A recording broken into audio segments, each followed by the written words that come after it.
I feel like I got to sneeze, but hopefully I don't. Hey, it's your good friend. I'm not doing that anymore. Hey, it's your good friend, it's your pal, it's your compadre, it's TC, everybody. What's going on the big show today? Well, welcome to Rock This Town Live. We are here every Monday through Friday, starting at 6 p.m. Eastern, which is now, 5 p.m. Central, which is now, and 3 p.m. Pacific time, which is now. And it's Labor Day weekend almost. And actually, tomorrow I'm not going to do a show, so I'm going to take Friday and Tuesday off. So there you go. And yesterday, of course, we were live on tape because I had a previous commitment. But back live today to talk about all kinds of stuff. We're going to relive the past with A Day on the Green in 1978. It's a hell of a weird lineup. Not really weird, but just the placement of the artists. These days, it would be almost flipped on its head. It's crazy. We'll talk about System of a Down. They're back. They're doing their thing, man. They're having some fun out there in New York City with Korn. They're doing another show tonight. They did one last night at the Giant Stadium there, and we'll talk about that. We'll do our little battle. It's actually a pretty damn good battle today. Well, sort of. If you're a fan of Slipknot, it's a really good battle. If you're not a fan of Slipknot, well then, forget about it. It's pointless. Motley Crue, Dr. Feelgood versus Slipknot, Iowa. Both albums released today, some, various years ago. And then we'll also talk about some new vinyl. STP, yes, Black Sabbath, Fall Out Boy. And then what else is on the agenda here? Oh, Van Halen Deep Cuts. I actually put together a Van Halen Deep Cuts track list. I thought it actually came out pretty good, representing 5 different records, 5 different songs. So we'll talk about that in 2 Shakes of a Lamb's Tail. Boom, boom, boom, baby, baby, baby, baby, baby. All right, cool. A Day on the Green. Let's relive A Day on the Green. So this is the famous one was in 1985. At least it seems to me. Metallica played Day on the Green. This is from 1978, July 23rd. Look at this lineup. Aerosmith is the headliner. Foreigner, second on the bill. Pretty good for Foreigner, actually. Pat Travis, Van Halen, 5 months earlier had just released their first record. Pretty good. And AC/DC, obviously Bon Scott still in the band. However, they had not released Highway to Hell yet. That came out in 79 rather. So they had yet to record that record. So kind of an interesting lineup there. I mean, based off of this, it seems to me that AC/DC opened the show, which is crazy, but hey, so you got to start somewhere, right? Van Halen followed because obviously they were new 5 months into their career. Pat Travis. I know a lot of people, Pat Travis was like big in the late 70s, early 80s. I couldn't name a Pat Travis song to save my life. I know nothing about Pat Travis other than he was a guitarist, right? I can't tell you anything about him. Foreigner and then Aerosmith. So a lot of youth on this lineup, which is, that's what people write. People going to shows like this are going to love the youth. And here we are talking about it coming up on 50 years later. Jeepers creepers, that's crazy. So you ever go to any Day at the Greens if you were in Oakland? And then I guess the other thing would be, did you ever see AC/DC open a show? Probably not, but hey, it is what it is. I'm going to check the chat, see if anybody's hanging out with us. Paula, hey, good to see you. And Beat After Beat hanging out with us as well. So there you go. Was I right from yesterday's show, Beat After Beat? Did you ever go to Pine Knob? Let me know. So there you go. All right. Not a lot of news today because once again, it is the kind of a holiday week in some ways. The biggest news, I guess, is System of a Down doing some shows back in the U.S. now. They don't do a lot of shows in the U.S. for some reason. They honored Ozzy with a Black Sabbath cover. They did Snowblind last night in New York. So very cool. Seems like it was a sold-out show. Korn opened the show. They're doing another night tonight with Korn probably hitting the stage here. What is it? It's 6 o'clock in New York. So I'm guessing, Korn will probably be hitting the stage here in the next hour or two. But anyways, the quote from the show is when we first started out, there was one tour that never did more for System of a Down, and that was Ozfest. So a little nod to Ozzy. Band says, we love you, Ozzy. And then they busted into Snowblind from Black Sabbath. So there you go. And Beat After Beat apparently did, very nice, go to Clarkson's Knob. Wait, no, that's Jeremy Clarkson from the Grand Tour or whatever. What is it? Pine Knob, not Clarkson's Knob.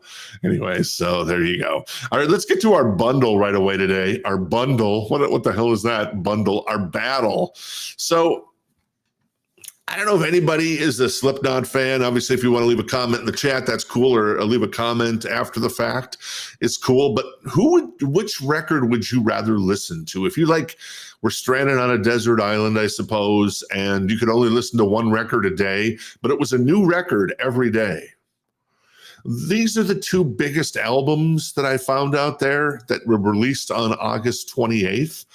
Dr. Feelgood by Motley Crue. For me, yeah, this is kind of a no-brainer. I know Corey Taylor and company are a great band, but I never got into Slipknot. And obviously Left Behind, My Plague, The Heretic Anthem, and People Equals Poopy. Kind of the biggest songs from that record. Iowa, we sold a lot of copies of Iowa in the store. That would be, I guess I would say, yeah, that was definitely the best-selling Slipknot record when we had the record store. Dr. Feelgood, they did a special edition of that. Let's see, that was probably about a year and a half ago.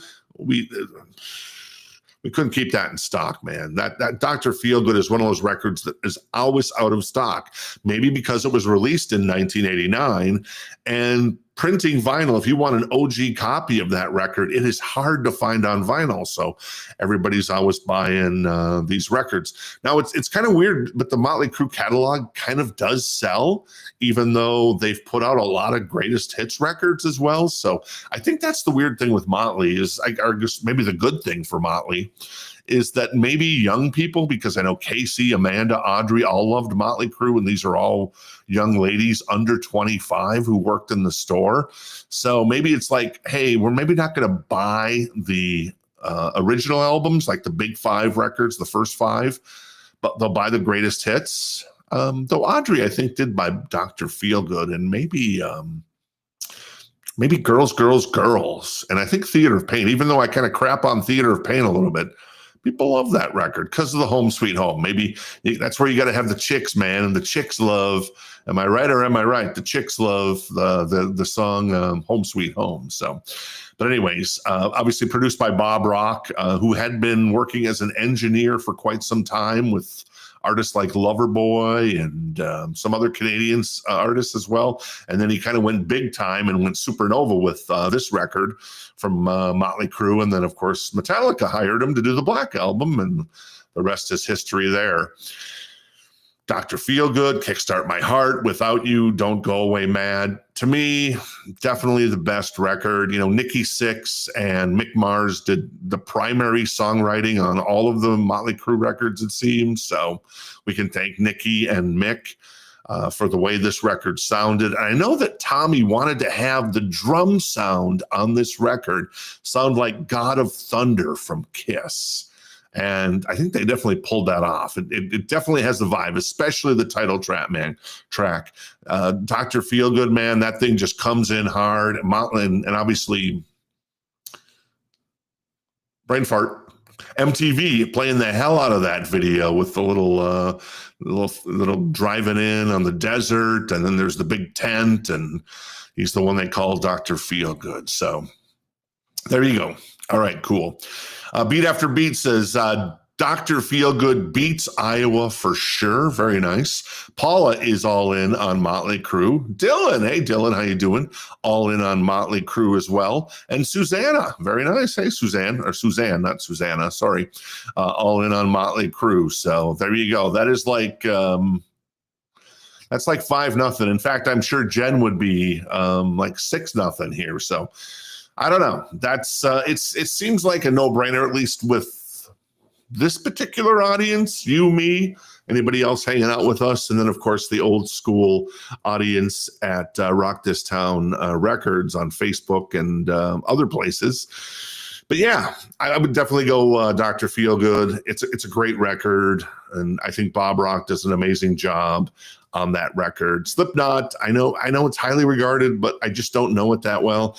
I guess if you're a younger person, you would. This is like old school, quote unquote, metal versus new school NU.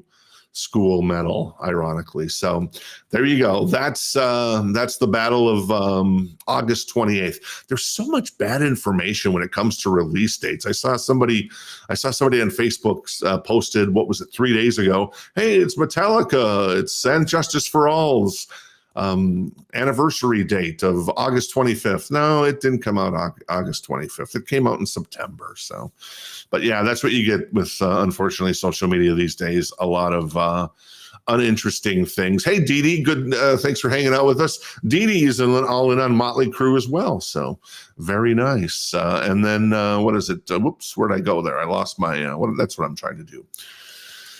I am I'm doing okay, Dylan. I'm doing okay. You know, it's a grind. I've got the reason why I'm not doing a live show tomorrow. I've got a lobotomy scheduled, so they're gonna crack open. They're gonna go right up through the nostril, and they're gonna try to make it so I'm not as insane. You know, this will be my fourth or fifth lobotomy. So yeah, it's hopefully one of these takes at some point. I'm just having some fun. So Beat After Beat had Iowa on cassette. That's pretty cool to have a cassette from back in the day. Wow, that's crazy. When did that come out again? 2001. I guess they were still making cassettes there. That's probably a collector's item at that point. So there you go. Suzanne mentions Trans-Siberian Orchestra tour dates released. I actually got that on the agenda for the show today. So anyways, let's get some new vinyl. This is the one I was talking about for October. That's what the Stone Temple Pilots record's going to look like. This is a record if you want to try to buy a copy out there on the free market. It's probably around $200 to find a decent copy. It's going to get repressed for the first time in 15 years as a Rocktober release. It comes out October 10th, and it's only going to be 25 beans. So not too shabby. I love Stone Temple Pilots, but it's kind of those first three Stone Temple Pilots I'm really into. I never listened to this record. I may know some of the songs off this record, but never really listened to the record. Also a Rocktober release. This is what the Big Generator by Yes is going to look like. That's priced at $25 as well. Very nice pricing. I love these pricings. Obviously, I didn't, let me fix this. I hate when I make a mistake and then it's in the show. There you go. Boom. Let me save that. There you go. So now it says properly Rocktober orange vinyl. That comes out October 3rd, along with the Rhino Reserve version, a special kind of, what would they call it? Kind of an audiophile version of 90125 from Yes. So my two favorite Yes records. 70s Yes is just a little bit too 70s Yes for me. This stuff, I can deal with this stuff. It works for me. So there you go. And then Black Sabbath, they're doing this is, I guess, kind of a greatest hits from Black Sabbath. We sold our soul for rock and roll. That's a Rocktober release as well. It's a 2 LP on green vinyl, and that's coming out for $36 on October 3rd. So not too shabby. And then one last record. Maybe Dylan would be into Fall Out Boy. And I know Dylan likes 21 Pilots. I know Breach is coming out here.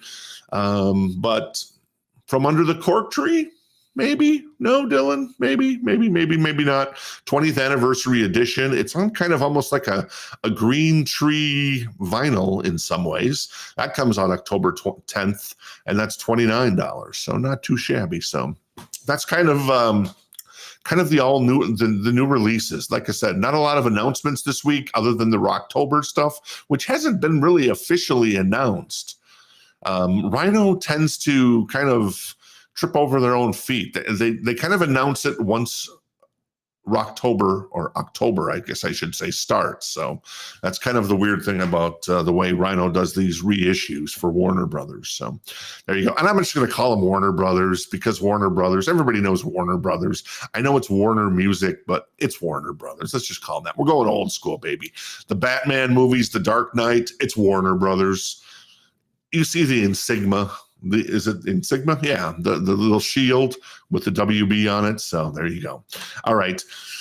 Van Halen deep cuts. I am a lover of Van Halen, even the bad stuff.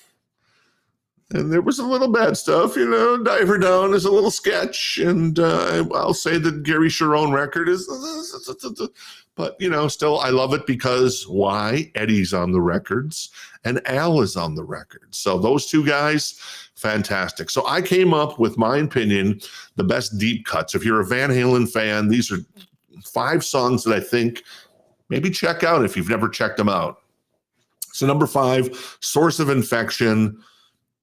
Great song. It's from the Sammy era. What a Source of Infection was on. OU812 from 1988. There it is right in front of me. I actually put that in there. So great song. Complex riffs as mentioned, but Eddie's Eddie, man. I loved Eddie, man. Yeah, there's no better guitarist in my humble opinion. It's just Eddie. Number 4, Hang 'em High. So I'm going through Diver Down again, and I'm thinking there's nothing on here. I kind of crap all over Diver Down in some ways, just because it's 29 minutes and there's a lot of covers. And then I'm just going through the track list and I'm buzzing. I'm skip, because I know some of the songs, obviously. Pretty Woman, Where Have All the Good Times Gone? And you get to Hang 'em High, and I'm like, oh yeah, Hang 'em High. This thing cooks, man. Eddie is just, it's great. It's got a great opening riff. It is fantastic. So there you go. A little Hang 'em High. I found a gem in some ways off of Diver Down. So I'm proud of myself.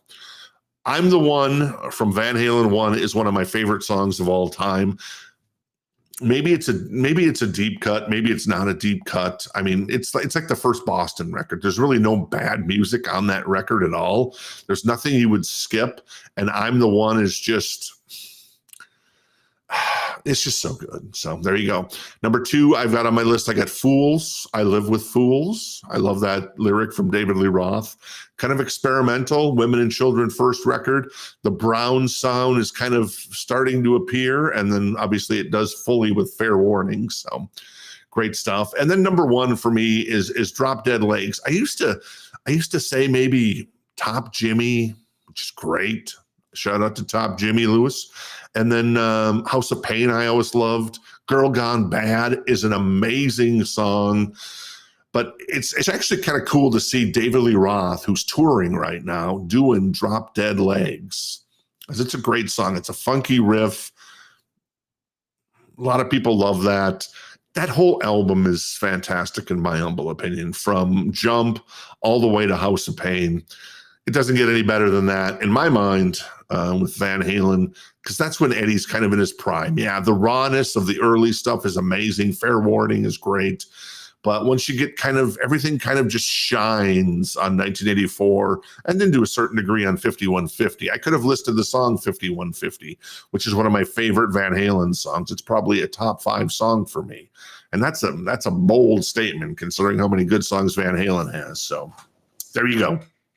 Do you have, if you're a Van Halen fan, have a deep cut that you could recommend to me and I'll grade you on it? I'll be like, well, I don't know about that one, but perhaps I do. So there you go. All right, let me see if Pump for Breach, Dylan says, very nice. Indeed, love Eddie. Let's see, Beat After Beat says, 3 best Van Halen albums. First album, 1978's Van Halen 1, 1984, and OU812. Really interesting. Nice. 5150 overplayed. Yeah, I guess so, but still it's good. I love Get Up. I love the title track 5150. The last song, That's What's Coming Down on the Inside. It's a little, I thought it was going to be different this time. And then they're doing a bunch of talking in it, because Dave was obviously famous for all the talking. Reach down between my legs and ease the seat back. So, but there you go. I can't disagree with you because there is no bad Van Halen record. Diver Down and Van Halen 3, they're acceptable because Eddie's playing on them. That's all I got to say. And I really loved A Different Kind of Truth. I thought A Different Kind of Truth by Van Halen was a fantastic record. So there you go. All right. I'm going to run through the new concert announcements today, including TSO that Suzanne mentioned. And then we'll circle back around, show you what I learned. We'll talk a little more about Motley Crue versus Slipknot, and then we'll go from there. So there you go. I actually did put up a little clip. So tomorrow I'm actually going to put up a my video of, so there will be a new video tomorrow, but it's just not going to be live. It's going to be my Metallica top 10. And I don't know. I like to think I'm not going to waste anybody's time. So I'm going to go from 1 to 10. You see all these countdowns. I used to be like that all the time. I'm a Casey Kasem guy, raised by Casey Kasem. America, Billboard ranks them. America counts them down. Number 40. I loved counting them down. I love the countdowns. But on YouTube, I think people just want to get to the point, and they just want to see if you're nuts, right? I just want to get to it. So I'm going to start off with number 1. Number 1 is just going to come out of the chute, and I'm just going to go for it in that aspect. And so my list is a little different than you'd expect when it comes to Metallica's best, but I've been listening to a lot of Metallica lately, and I can tell you that, damn, there's some good stuff, man. There's some really good stuff there. I would say that they've never made a bad record. They've made good records, but then they've also made great records. So that comes up tomorrow exclusively on YouTube. That's my top 10 Metallica. All right, TSO, as Suzanne mentioned. So I could have listed out the tour dates, but they're going everywhere. These guys go everywhere. They're coming to Phoenix. They're playing Minneapolis. They're playing Grand Forks, North Dakota, probably, or Fargo. They're playing everywhere. They're probably playing Butte, Montana. They're probably playing Boca Raton, Florida. They're probably playing Binghamton. They're probably playing Yakima, Washington. These guys go everywhere. So TSO announced their tour. So Christmas, it's Christmas. I was trying to think of like great Christmas rock songs. You know, Little Drummer Boy with Bing Crosby, and David Bowie's great. Bryan Adams. There's a Bryan Adams song that's pretty good. What was that? Was it Run, Rudolph, Run, maybe? But there's not a lot of great rock songs when it comes to Christmas. At least I couldn't think of any. And metal, I don't know, maybe Christmas in Hollis is a great song. If you want to go Run DMC, I do love that. I do love Last Christmas by Wham! Or George Michael, however you want to do that. But yeah, so there you go. But yes, Trans-Siberian Orchestra, if they're not playing within, 20 miles from you, it's probably a miracle. And if they're not playing 20 miles from you, you're probably in BFE, right? Exactly. At least that's what they used to say.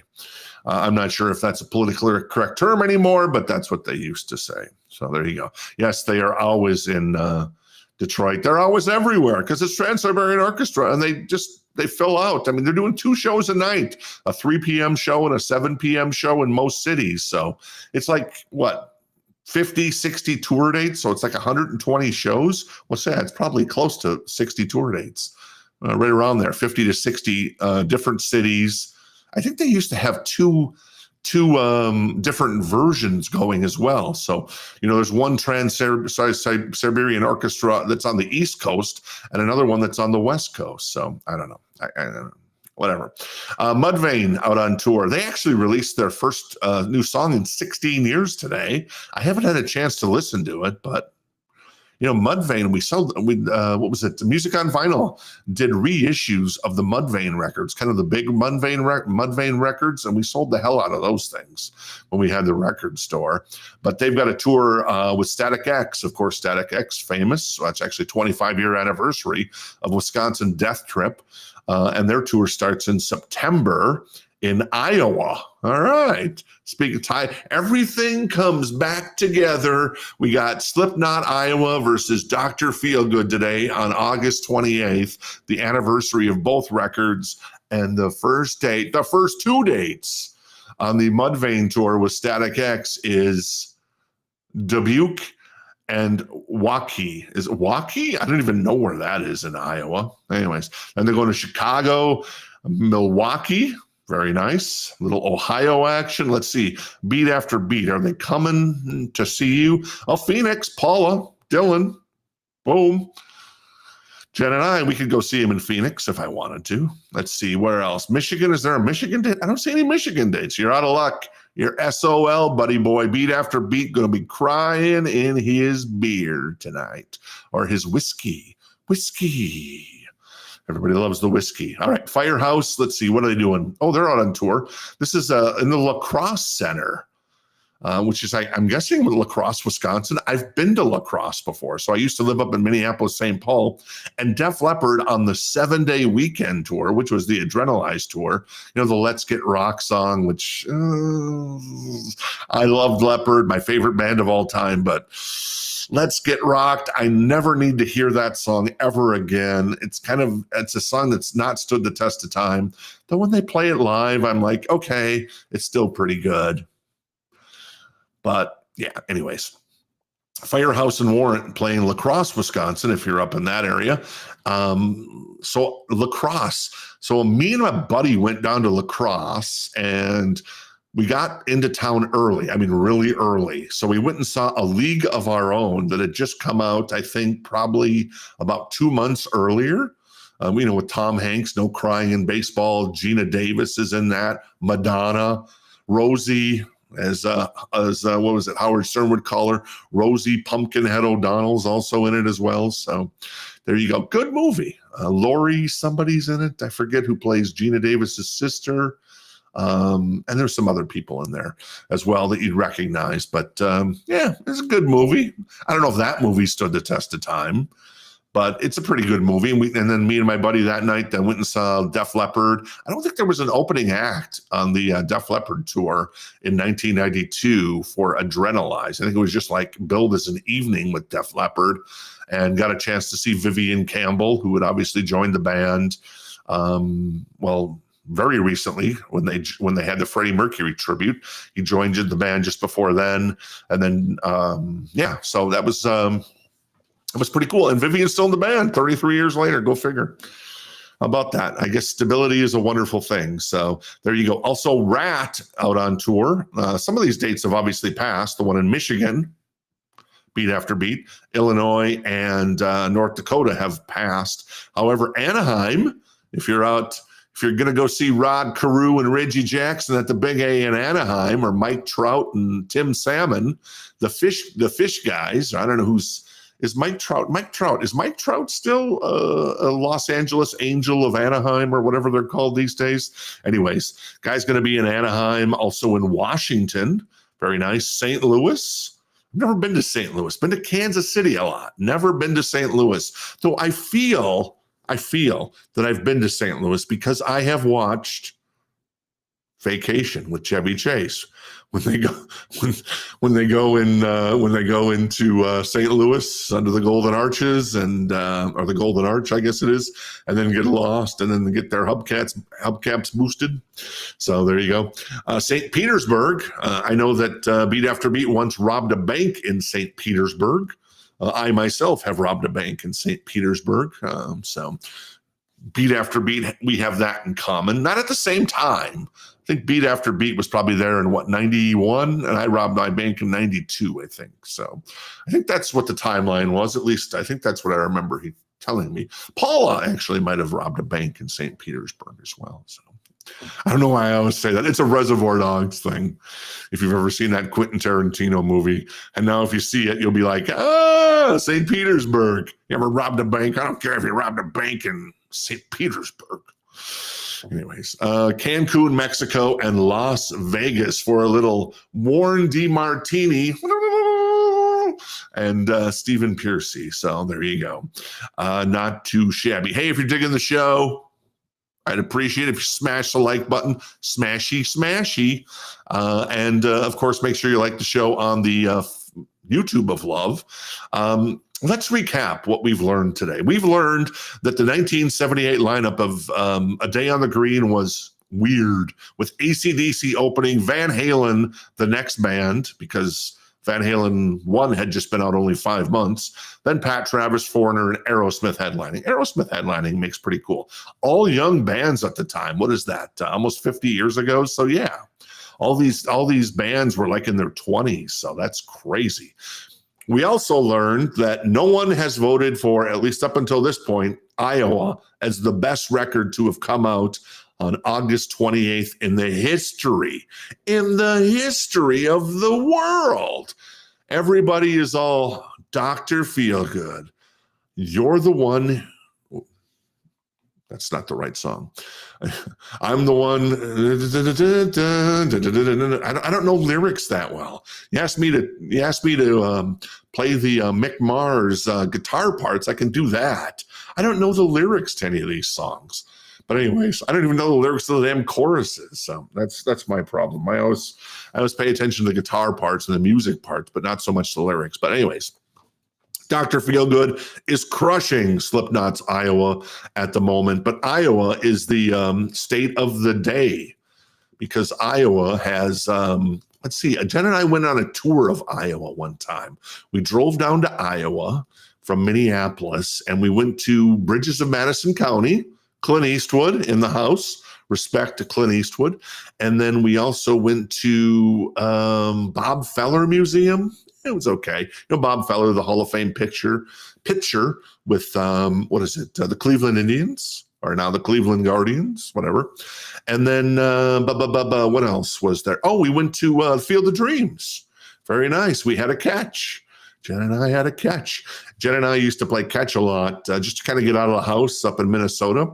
And when we'd play catch, we're throwing the ball back and forth. And then we'd make it so before we leave, we'd be like, okay, we got to throw and we can't miss. So you got to, we're not from home plate to first base far apart, but we're somewhat far apart. We're playing catch. And so we've got to make it. So we got to make it like 40 throws in a row. And then when we did the 40 throws in a row, I always threw in a Full Metal Jacket thing where it's like, okay, now one for the Commandant and then one for the Corps. So there you go. I don't know. That's about it. And then finally, we learned that Van Halen is the best band to debut in 1978, which is pretty good company because I think, was it Blondie came out in 78? I think the Cars came out in 78. Cars are great. And a bunch of other bands, Talking Heads, I think, came out in 78. So there you go. All right, Beat After Beat says, can't work. He's on blood pressure medicine, or can't drink, rather. Maybe can't work either. That's not so bad, I suppose. But let me bring the chat up one more time here and see what I've missed. Beat After Beat says, I worked in a record store for 3 years when I was in high school. Weekend job. Very cool. Very cool. What was your what was the best selling record over those 3 years? Beat After Beat. So there you go. But Beat After Beat's going to have Water, Dee Dee, all of them just share an album, right? Exactly. Cool. Been to Iowa twice. Beat After Beat says. Nice. So that was and then there was a Fuddruckers in West Des Moines that Jen and I would always stop with because her brother lived in Denver, Colorado. So we'd drive down from Minneapolis, stop in Iowa for some stuff like that. Paula Pierpoint says, I've never seen TSO. Worth it. Would love to see them. Let's see here. Is it worth it? I would say yes. So a buddy of mine got me tickets to TSO just as I was moving. I had met Jen and we were going to move to Arizona for the first time. And he got me tickets, but it was after I was going to move. So it's like, dude, sorry, can't do it. So I've never seen TSO either, but he would rave about it. He would go every year. And this was back in the early 2000s. That's how long these guys have been around. So there you go. And then finally, Beat After Beat says, I've been to 28 states. All right. Well, that's pretty good. I don't know how many states I've been in over the years. I haven't been to many East Coast states. I've never been to Michigan. I've driven through Illinois, probably Indiana on my way to Atlanta. I've driven to Atlanta. I drove to Atlanta once from Minneapolis. And anytime I've gone to Florida, I've always flown. And a lot of the Midwestern or a lot of the Western states are easy. I guess, they're not really easy because they're so big. That's the problem. If you go to the East Coast, you can hit like 20 states in the course of like 3 days. But on the West, you're like you get into Texas. Oh, I'm in Texas now. Soon I'll be in New Mexico. And you're like, 8 hours later, I'm in New Mexico. It just takes forever. So There you go. Cool. All right. Just a reminder, I appreciate you hanging out. Thanks for tuning into the show. We're here every Monday through Friday, though tomorrow it's going to be my top 10 Metallica. So I don't think I'll run it as a live show. I'm just going to post it at the same time at 6 p.m. Eastern on YouTube. It will not be on Facebook. So you'll have to go to YouTube if you want to see that. And then Monday, Labor Day, I'm going to take the day off. We'll be back Tuesday. Have a good time. All of the time, as Viv Savage would say. And that's it. Of course, you can always rewind the show, watch it at your leisure on Facebook or on YouTube. And then the podcast is available, the video or the audio version on Spotify or podcasts, wherever you get your podcast. Hope everybody has a wonderful weekend. If you're doing anything special, cool. If you're just chilling, that's cool too. I appreciate you hanging out. Have yourself a wonderful Labor Day and a wonderful Label Day, Label Day weekend. And I'll see you in the